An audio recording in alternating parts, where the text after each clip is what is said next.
Mid-diastolic murmur. A mid-diastolic murmur begins after the second sound and peaks in mid-diastole. Common causes are mitral stenosis and tricuspid stenosis. The murmur of mitral stenosis is a low-frequency, crescendo-decrescendo rumble, heard at the apex with the bell lightly held.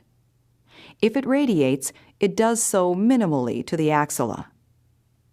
Mitral stenosis normally produces 3 distinct abnormalities which can be heard. 1.